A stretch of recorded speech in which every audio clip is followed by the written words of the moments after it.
¿Qué tal? Bienvenidos a nuestra primera sesión de la materia de Fundamentos de la Administración. En la materia vamos a recorrer diferentes elementos tanto históricos como técnicos sobre los cuales la administración tiene sus bases y sobre de las cuales nosotros los administradores utilizamos para resolver los problemas.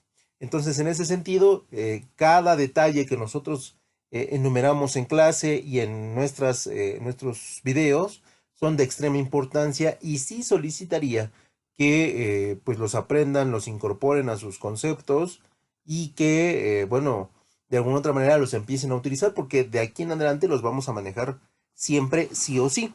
Entonces, bueno, pues sin más que agregar, comencemos. Básica se dice que es el proceso de diseñar, mantener un ambiente en el que las personas trabajando en grupos alcancen con eficiencia las metas seleccionadas. Y por el otro lado, la naturaleza de la administración es que la administración es un proceso por medio del cual se logran los objetivos grupales e individuales, con eficiencia y con eficacia. ¿Sale? O sea, lo que queremos lograr es algo y para ello vamos a ser eficientes y eficaces. Y entonces aquí lo primero que les debería de brincar es la definición de eficiencia y eficacia, que vamos a ver, tal vez no en este video, pero sí más adelante, pero la deben tomar en cuenta. Y luego vendría el propósito de la administración, donde decimos que el propósito de la administración es la optimización de los recursos con los que cuenta la organización. Cuando nos referimos a la organización, siempre vamos a estar hablando de la empresa.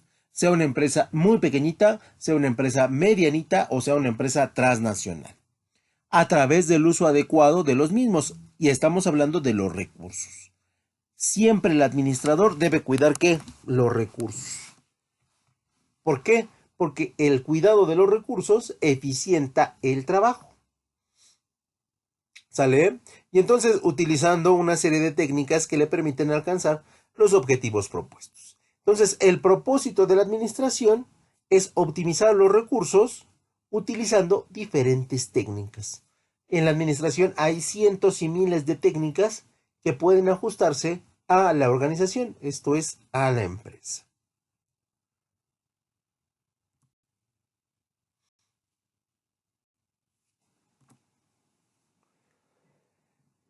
Y aquí ya pasaríamos directamente a lo que son las funciones de la administración y vamos a tener 5 funciones básicas que coinciden con el proceso administrativo y que coinciden con lo que un administrador debe hacer sí o sí dentro de una organización. Y aquí debemos de establecer un punto importante. El administrador puede ser un gerente, puede ser un director, puede ser un coordinador de área, puede ser un supervisor de área. ¿Vale? Pero incluso siendo un auxiliar administrativo, tendríamos que ejercer funciones de administración. ¿Para qué? Para que nuestro trabajo sea eficiente y le sume al trabajo de los demás y a través de la suma de esos trabajos nosotros podamos lograr el objetivo que se nos ha impuesto como departamento, como área o como empresa. Y cuando hablamos de las funciones tenemos que establecer 5 básicas, decíamos, ¿no? Y de las principales tenemos que las funciones buscan la eficiencia. Hemos hablado en varias diapositivas de la eficiencia y es una palabra que es súper importante para nosotros los administradores. Dice la eficiencia de la empresa a través de la disposición de los departamentos de la empresa y de su interrelación. Exacto. En una empresa va a haber divisiones, va a haber coordinaciones, va a haber departamentos y va a haber secciones, ¿no? Y todas esas secciones, divisiones, coordinaciones o departamentos deberán estar, se deberá estar aplicando la administración en cada una de estas secciones sobre las cuales la empresa está estructurada. Por lo tanto, vamos a hacer un enfoque de arriba hacia abajo o vamos a establecer un enfoque de derecha a izquierda o de izquierda a derecha. Aquí dependerá de la forma en que el administrador se sienta más cómodo, también dependerá de las características que tiene el equipo de trabajo con el que va a contar, y también depende del proceso productivo que él puede tener. Por lo tanto, las funciones de la administración estarán definidas de la siguiente manera. En el número 1 vamos a tener la planificación, o lo que nosotros también conocemos como la planeación. Y decimos que la administración debe planificar sus actividades para condiciones futuras, debe desarrollar objetivos estratégicos y asegurar el logro de los objetivos que están caminando. Por lo tanto, se debe evaluar futuras contingencias que afecten a la organización y a dar forma al panorama futuro, ya sea en operaciones o ya sea en estrategias de la empresa. ¿Qué quiere decir esto?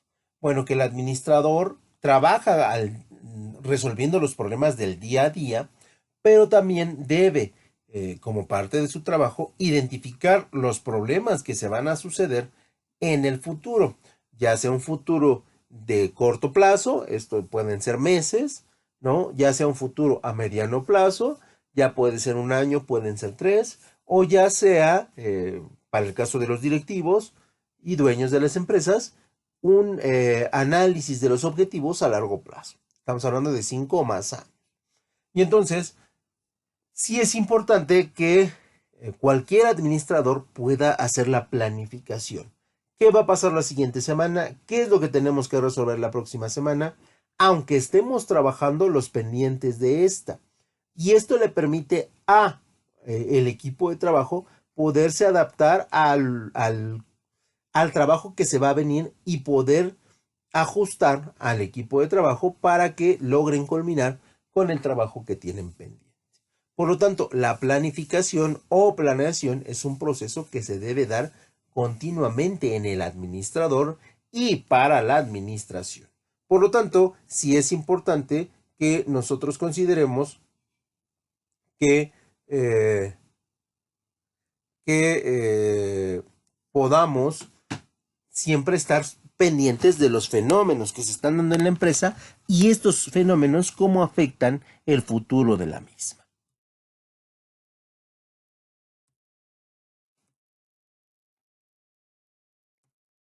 La segunda función, evidentemente, es la de organización.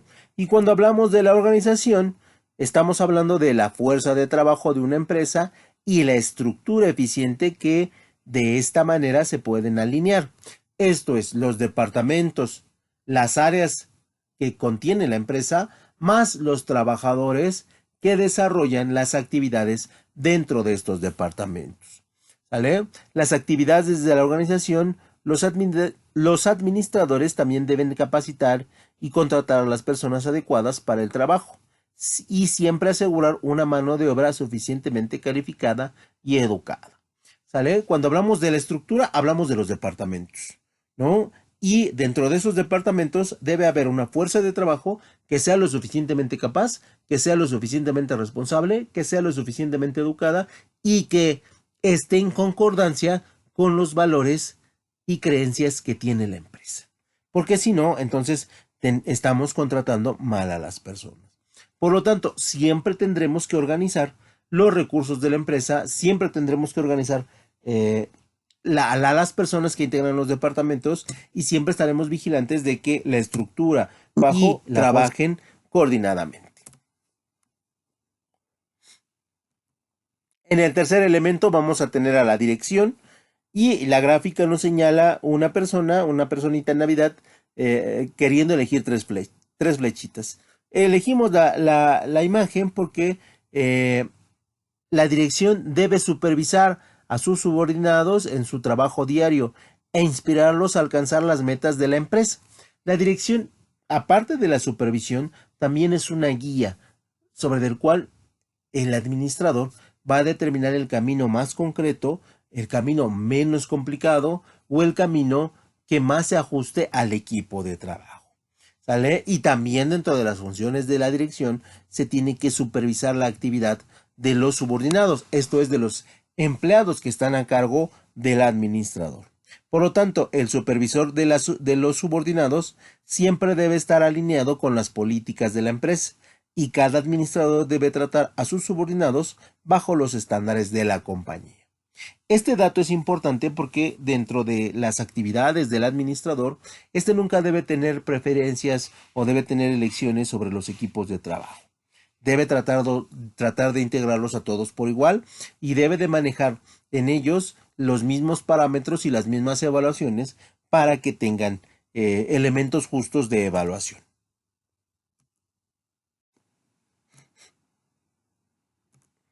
En cuarto lugar vendría la coordinación, que la coordinación es el proceso de armonizar los procedimientos y las actividades en las cuales la empresa ha puesto mucho esfuerzo. Sí, por un lado tengo que el procedimiento me dice que 2 más 2 más 1 es 5 y que la persona no sume 1 más 1 más 1 más 1 es 5, ¿no? Sino que siga el procedimiento que se le ha impuesto para lograr el mejor resultado posible. Y para eso necesitamos gente que coordine las actividades y que vigile que las personas sumen 2 más 2 más 1, 5 y no sumen 1 más 1 más 1 más 1 más 1, 5. No sé si me explique. Por lo tanto, las actividades de cada unidad organizativa se deben complementar y enriquecer con el trabajo de otros. También la... ¿Continúa, Vicky?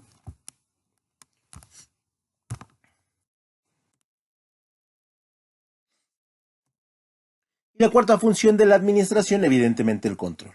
El control no es otra cosa más que la evaluación programada de los resultados que se van dando.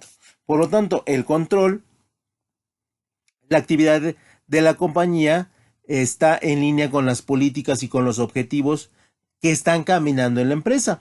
Y la empresa en general es también la responsabilidad del administrador observar y reportar las desviaciones de los planes y objetivos y coordinar las tareas para corregir posibles desviaciones, ¿no? Entonces, el control es el que nos informa y nos dice, ¿sabes qué? Algo está funcionando mal, tienes que verificarlo, bueno, tienes que revisarlo, tienes que verificar que realmente esté funcionando mal y tienes que volver a ajustar, ya sea el personal, ya sea el procedimiento, ya sea el objetivo, para que podamos cumplir con lo que la empresa nos está solicitando. Entonces, en ese sentido, sí es importante que nosotros sepamos primero diseñar controles y después analizar los controles y saber en qué momento nos están reportando pues las fallas correspondientes. Desafortunadamente, en México somos muy dados a no hacerle caso a las señales de que algo malo está sucediendo y terminamos por bueno, no seguir las indicaciones y en lugar de resolver el problema, normalmente en la administración mexicana hacemos los problemas más grandes. ¿Vale? Pero bueno, es parte de la forma de administrar. Y luego viene un eterno debate en la administración si es una ciencia o una arte. Y bueno, nosotros tenemos que resolverlo porque en muchas ocasiones se cree que generar un procedimiento, establecer un programa, desarrollar un objetivo al 100% es como un elemento artístico, pero realmente no lo es, pero siempre tenemos que resolver esta duda. Lo que sí podemos decir es que la administración es una ciencia social que está orientada a las empresas. Básicamente la administración siempre se desarrolla y la vemos más claramente en las empresas, ¿sale? Aunque hoy en día hay divisiones como la administración del tiempo, como la administración deportiva, como la administración turística, pero en todas ellas se genera un tipo de organización y entonces caemos en la misma cuenta. Y en ese sentido, la administración podría ser concebida como una ciencia que estudia las empresas, todo lo que está dentro de las empresas y las organizaciones con fines descriptivos para comprender su funcionamiento, evolución, crecimiento y conducta.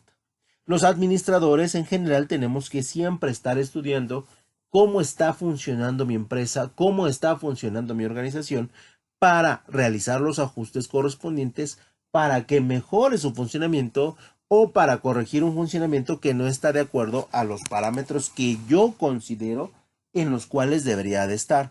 Por lo tanto, en la administración se utiliza el método científico como un elemento certero y preciso para determinar la evolución, crecimiento y conductas de las personas. Entonces, en ese sentido, la administración siempre va a tratar de enfocarse más en las ciencias que en las artes.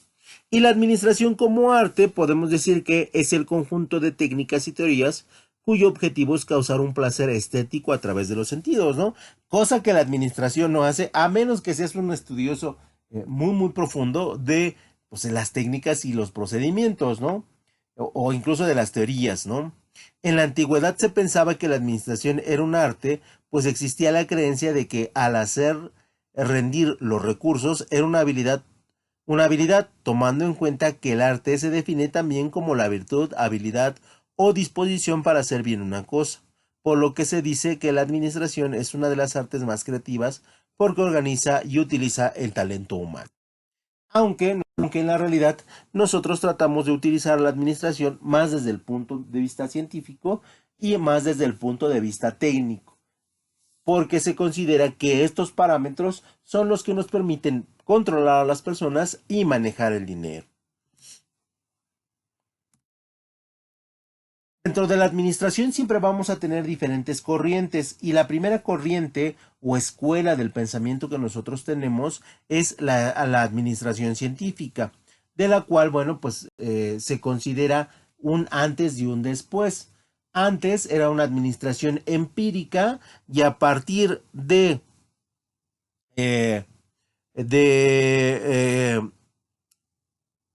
Henry Fayol, no, perdón, de Frederick Taylor, una disculpa, de Frederick Taylor, nosotros empezamos a considerar la administración como un elemento científico. Por lo tanto, a la administración científica es una corriente de pensamiento o una escuela del pensamiento que dice lo siguiente. Se ocupa del estudio de las causas y de los efectos de los problemas que afectan a la organización y para ello utiliza el conocimiento sistemático y aplicando los métodos científicos como la observación, la medición y la eficiencia en la organización. Y entonces aquí tenemos la foto de Frederick Taylor, padre de la administración, que es diferentes elementos estructurales. Dentro de sus aportaciones de Frederick Taylor encontramos las siguientes, aunque efectivamente la administración científica inicia en los finales del siglo XIX y si nos damos cuenta es una ciencia social que tiene muy pocos años, ¿no? Casi 200, cuando hay otras ciencias que tienen muchísimo más tiempo con nosotros y que se estudian muchísimo más. Por eso consideramos que la administración es algo realmente muy moderno porque realmente tiene poquito de hacer los estudios. Cuando los cambios que se presentan sobre todo por el proceso de la revolución industrial hicieron que los procesos de las empresas cambiaran radicalmente. Sí, el punto crucial para la administración empírica y la científica es la revolución industrial, porque pasamos de pequeños talleres que producían 20 o 30 piezas a empezar a solicitar 3,000 unidades diarias para un grupo de personas con muchas ganas de comprar y con algo de dinero disponible. Y entonces, a mayor tamaño, mayor complejidad en las organizaciones y a mayor complejidad eran muy difíciles de controlarlos. Y entonces, en ese sentido, un ingeniero, porque no es administrador, debemos de señalarlo, un ingeniero llamado Frederick Taylor empieza a establecer un método científico en el cual establece que lo que nosotros tendríamos que establecer o los aportes que tendríamos que revisar sería cómo establecer un método científico de observación, de evaluación y de control a cada una de las operaciones que se daban al interior de la empresa. Desde cargar y mover objetos, desde mover herramientas, desde utilizar la máquina de escribir, porque en ese entonces se utilizaba máquina de escribir, desde la disposición de los lugares de trabajo o las mesas de trabajo, desde las áreas del almacén. Entonces, Taylor empieza a establecer que todo puede ser medido científicamente. Esto lo hace en el año 1911, cuando publica su obra de la administración científica. También plantea que la administración debe ser estudiada de manera científica y no empírica. Esto es, debemos experimentar con la administración, experimentar con elementos sólidos, repetibles y que se puedan estudiar y que se puedan analizar en experimentaciones controladas. También establece la racionalización del trabajo mediante estudios de tiempos y movimientos. Si vamos a tener un trabajo físico, no podríamos contratar mujeres. Si vamos a hacer un trabajo intelectual, tal vez los hombres no nos servían tanto, ¿no? Y empieza sin querer a establecer la división del trabajo que hoy es fundamento de cualquier empresa. Y empieza a analizar los tiempos y movimientos. Si una persona promedio produce 50 unidades, al siguiente día no puede producir menos de 50 unidades porque es el promedio sobre el cual va a funcionar. Pero si una persona produce, si un grupo de personas producen 150 unidades y al otro día 75, entonces posiblemente la media sean 110 unidades que se tendrían que producir y que con ello estaríamos utilizando una medida fija para evaluar el trabajo. También él puso mucho énfasis en la producción del trabajo y propone que el trabajador debe ser remunerado en función de su productividad. Años más tarde, pues esto cambiaría, ¿no? Pero lo que nosotros conocemos como la producción por destajo. Produzco 3 unidades, me pagan 3 pesos. Produzco 20 unidades, me pagan 20 pesos. Produzco 200 unidades, me pagan 200 pesos. Siempre y cuando, ojo, estuviera dentro de los parámetros solicitados por la administración y por el funcionamiento del producto que se estuviera haciendo. También propone mejores métodos para el desempeño laboral con la aplicación de métodos científicos en el trabajo. ¿Sale? Cuestiones como espacio de trabajo, cuestiones como seguridad en el trabajo, que eran a lo mejor muy básicas, pero que empezaban a hablar de cierto tecnicismo que las personas deberían utilizar para... Y entonces decimos que Taylor establece los fundamentos básicos sobre los cuales hoy prácticamente todas las empresas del mundo trabajan. ¿Vale? De alguna manera, Taylor influye de manera positiva para que haya una uniformidad en cuanto a todo lo que tiene que ver con procesos, todo lo que tiene que ver con seguridad y todo lo que tiene que ver con investigación. Y por lo tanto, a él se le considera el padre de la administración. Y hasta aquí le vamos a dejar que, bueno, no quiero andar más, quería explicar esto y también en la clase Zoom quiero explicarlo un poquito más a detalle. Ya en los demás temas ahondaremos más en cada una de las partes. Sin más que agregar, me despido y les agradezco su atención y espero que la explicación haya sido convincente, que les guste y nos vemos en un ratito en la sesión Zoom. Hasta luego, muchachos.